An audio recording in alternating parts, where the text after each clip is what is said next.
At the beginning, she does not see the collapse coming. In fact, she feels quite the opposite. There is a quiet confidence, even a certainty, that she still understands how people work, that she can still influence outcomes, still guide emotions, still remain at the center of attention when she chooses to be. What she calls intuition is often a refined pattern of control, developed over years of navigating relationships, not as mutual exchanges, but as carefully managed dynamics. But something begins to shift, almost imperceptibly at first. The responses she once relied on start to weaken. People do not react as predictably. The admiration feels thinner, less convincing. The same strategies that once produced results now return silence, resistance, or worse, indifference. And indifference is something she was never prepared for. This is where the illusion begins to fracture. Because control, when examined closely, was never truly control. It was dependency, others responding in expected ways, reinforcing a constructed identity. And when those responses change, the identity itself becomes unstable. What she once experienced as power was, in truth, a fragile arrangement sustained by repetition. Naturally, the instinct is not to reflect, but to intensify. She may double down on old behaviors, believing the failure lies in execution rather than in the method itself. But repetition without awareness only accelerates the breakdown. Each failed attempt reveals a deeper truth she has long avoided. That influence built on manipulation cannot endure. An identity built on external validation cannot sustain itself. This moment is critical, though often unrecognized. It is the point where transformation becomes possible, but also the point where denial can harden into something permanent. Because to admit the illusion is to confront a reality she has spent a lifetime avoiding. And so the question is no longer whether control is slipping away.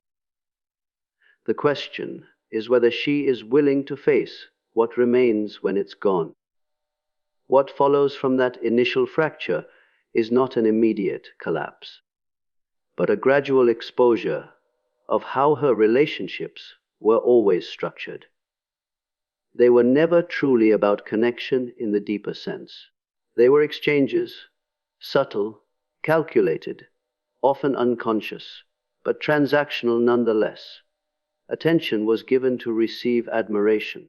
Affection was offered to secure loyalty. Even vulnerability, at times, became a tool to draw others in rather than a bridge to genuine intimacy. For a long time, this worked, not because it created meaningful bonds, but because many people are willing, at least temporarily, to participate in such arrangements. Some seek validation themselves, others are drawn to intensity, and many simply do not recognize the pattern until they are already entangled in it. But over time, something shifts on their side as well. The emotional cost becomes clearer. The imbalance becomes harder to ignore. And this is where the dynamic begins to unravel. People start to withdraw, not always dramatically, but decisively. They respond less, invest less, and eventually remove themselves altogether. What she experiences as betrayal is, in reality, recognition. The roles she assigned to others, admirer, rescuer, audience, no longer hold. And without those roles, the structure of the relationship collapses. What is most disorienting for her is that this pattern repeats. It is not one person leaving, but many over time, each arriving at the same conclusion from different paths. Yet instead of seeing the pattern as something originating within. The tendency is to externalize, to blame others for being ungrateful, disloyal, or incapable of understanding her. This preserves the illusion, but only temporarily, because eventually the consistency of these outcomes becomes undeniable. When every relationship follows the same arc, it is no longer coincidence. It is a reflection of the underlying approach to human connection itself. And here lies the deeper truth. Relationships, built as transactions, may function for a time, but they cannot endure. Because what is exchanged is not the self, but a performance of it. And in the end, people do not walk away from who you are. They walk away from what they were never allowed to truly reach. As these patterns repeat, something else begins to take shape. Something less visible at first, but far more enduring than any single failed relationship. It is the slow formation of a reputation.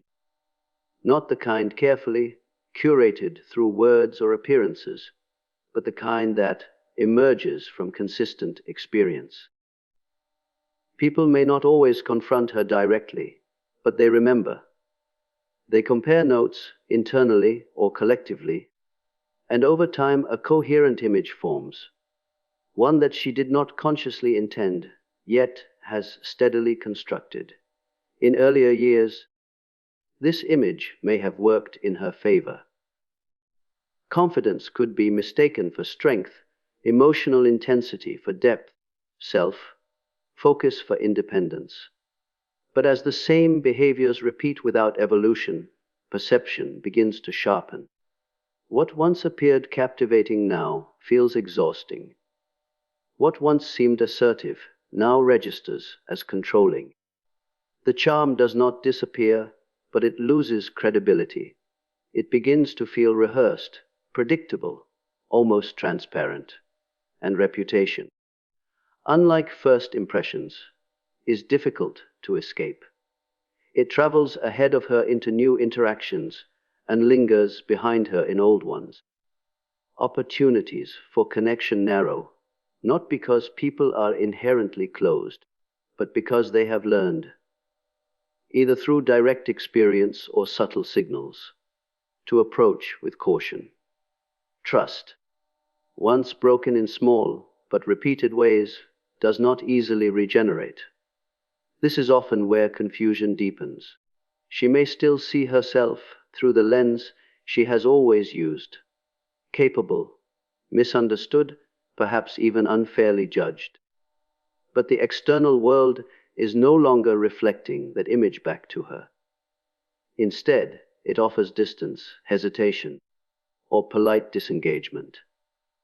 And without honest reflection, this discrepancy feels like injustice rather than consequence. Yet reputation is not an arbitrary force.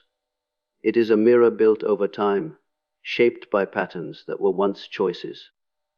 To confront it requires a level of self-awareness that challenges the very identity she has maintained. And so the question becomes unavoidable when the world no longer sees you as you see yourself.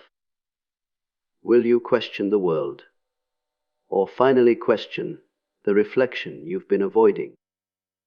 There is another shift that cannot be negotiated with, avoided, or reversed, no matter how refined the strategy becomes. Time moves forward, and with it, the subtle tools she once relied upon begin to lose their effectiveness. This is not merely about physical aging, though that is often where attention is directed. It is about the gradual decline of certain advantages that once made influence easier: novelty, immediate allure, the effortless ability to draw attention without substance. In earlier stages of life, these elements can create a powerful illusion of control. Attention arrives quickly, often without effort, and is easily mistaken for value. Validation is abundant, and because it is frequent, it feels reliable. But over time, the environment changes. People become more discerning. They are less impressed by surface and more attentive to consistency, depth, and authenticity. What once worked with ease now requires something more, something real. This is where the difficulty emerges. If her identity has been built primarily on those earlier advantages, then their decline does not simply create inconvenience, it creates disorientation. The familiar pathways to influence no longer open in the same way. Attempts to recreate past dynamics feel forced, sometimes even desperate, and others begin to sense this shift. The very behaviors that once attracted now begin to repel. It is important to understand that this is not a punishment. It is a natural rebalancing. Life, over time, tends to remove what is superficial in order to reveal what is essential. For those who have developed inner substance, this transition can be grounding. But for someone who has avoided that development, it can feel like a sudden loss of self. And so the tension grows between who she believes she is and what the world now responds to. Without adaptation, that gap widens, leading not only to external rejection, but to an internal crisis of identity.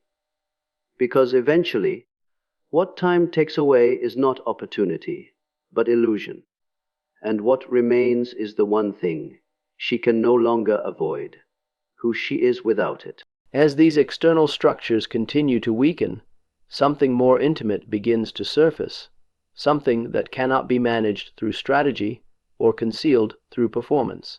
The constant flow of validation, attention, and emotional stimulation that once filled her environment begins to slow, and in that absence, she is confronted with a silence she has spent years outrunning.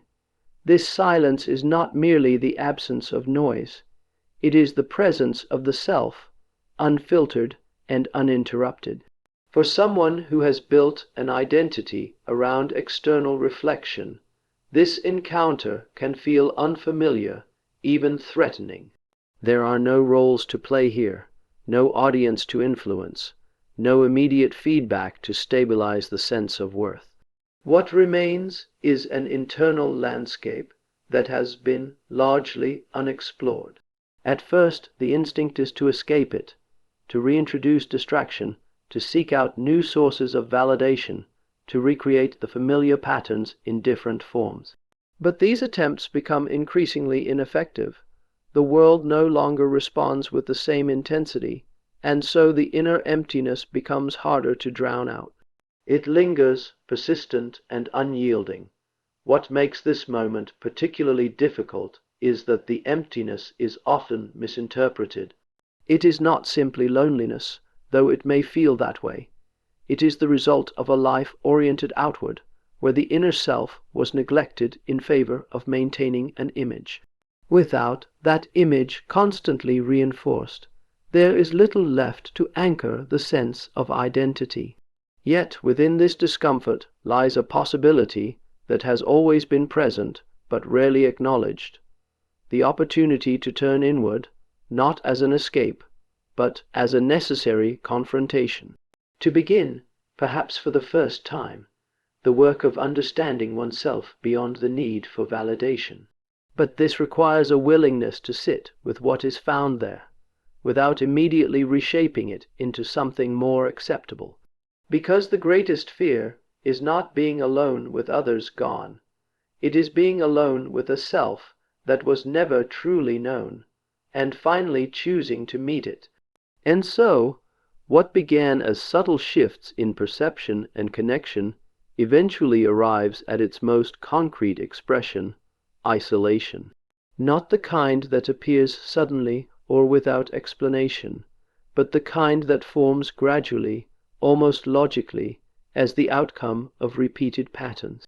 By this stage, it is no longer about a single failed relationship or a misunderstood interaction. It is the accumulation of many endings, each one leaving behind a trace that quietly shapes what comes next. Isolation here is not imposed from the outside. It is, in many ways, structured from within. The same behaviors that once created proximity now create distance. The same need for control that once attracted attention now repels it. And over time, fewer people are willing to step into a dynamic that has already revealed its cost. What remains is a narrowing circle, fewer connections, fewer opportunities for genuine engagement, and a growing sense that something essential has been lost. What makes this stage particularly complex is that it can still be misunderstood. It may be framed as bad luck, as the failure of others to understand, or even as a kind of superiority standing apart because no one else is enough. But beneath these interpretations lies a quieter, more difficult truth, that isolation in this form is not an accident. It is the natural conclusion of patterns that were never interrupted. And yet, even here, there is a choice. Isolation can either harden into permanence, reinforcing the very defenses that created it, or it can become a point of recognition, a moment where the cost of those patterns becomes undeniable. But recognition requires honesty, and honesty requires the willingness to dismantle what has long been protected. Because at this stage, the question is no longer about others, why they left, why they changed, why they no longer respond. The question is inward and far more demanding. What within me has led consistently to this outcome? And the answer, however uncomfortable, carries within it the only path forward. Because isolation is not just where the story ends. It is where truth finally has nowhere left to hide.